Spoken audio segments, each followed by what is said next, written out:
प्रत्येकଙ୍କ ଜୀବନରେ କାହିଁକି ଏଇ ଶବ୍ଦଟା ବହୁବାର ଆସି ସାମ୍ନାରେ ଛିଡ଼ା ହେଇଥାଏ। କାହିଁକି ମାନେ ଜୀବନରେ ଏଭଳି କିଛି କିଛି ଘଟଣା ବା ଦୁର୍ଘଟଣା ଘଟିଯାଏ। ମଣିଷ ଭାବେ ମୁଁ ତ କାହାରି କିଛି କ୍ଷତି କରିନଥିଲି, ମୁଁ ଏଭଳି ଦଣ୍ଡ କାହିଁ ପାଉଛି, ଈଶ୍ୱର ମୋତେ ଏତେ ଦଣ୍ଡ କାହିଁ ଦେଉଛନ୍ତି। ମୁଁ ତ ସକାଳ ସନ୍ଧ୍ୟାରେ ଠାକୁରଙ୍କୁ ପୂଜା କରୁଛି, ପ୍ରାର୍ଥନା କରୁଛି, କାହାରି ବି କିଛି କ୍ଷତି କରିନାହିଁ, ତେବେ ସୁଦ୍ଧା ମୋ ଜୀବନରେ ଏଇ ସବୁ ଅଘଟଣ ଘଟଣାମାନ କାହିଁ ଘଟି ଯାଉଛି, ମୁଁ ଏତେ ଦଣ୍ଡ କାହିଁ ପାଉଛି। ଥରେ ଥରେ ମଣିଷ ଅଭିମାନରେ ହଉ, ଅସନ୍ତୋଷରେ ହଉ, ଅସନ୍ତୁଷ୍ଟରେ ହୁଏ, କୁହେ ଆଉ ମୁଁ ଠାକୁରଙ୍କୁ ପୂଜା କରିବିନି, ଠାକୁର ଫାକୁର କେହି ନାହିଁ। କାରଣ ସେ ଯାହା କାମନା କରୁଥିଲା ସେ କାମନା ପୂର୍ଣ୍ଣ ହୋଇନାହିଁ। ତା ଅର୍ଥ ଆମେ କ'ଣ ଈଶ୍ୱରଙ୍କୁ କେବଳ ଆମ କାମନାର ପୂର୍ତ୍ତି ପାଇଁ ପୂଜା କରୁଛେ?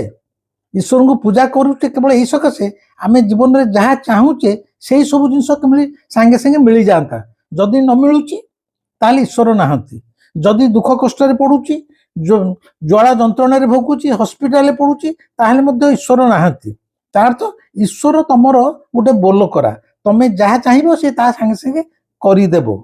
କିନ୍ତୁ ଯଦି ଯେଉଁ ମଣିଷ ଭାବିଦେବ ଏ ସଂସାରରେ ମୋର ବୋଲି କିଛି ନାହିଁ, ମୋର ଇଚ୍ଛା ବୋଲି କିଛି ନାହିଁ, ସବୁ କିଛି ତାର ଇଚ୍ଛା, ଈଶ୍ୱର ଯାହା ଚାହୁଁଛନ୍ତି ତାହା ହିଁ ହେଉଛି, ଆମ ଇଚ୍ଛା ଅନୁସାରେ ଏଠାରେ କିଛି ହେବ ନାହିଁ।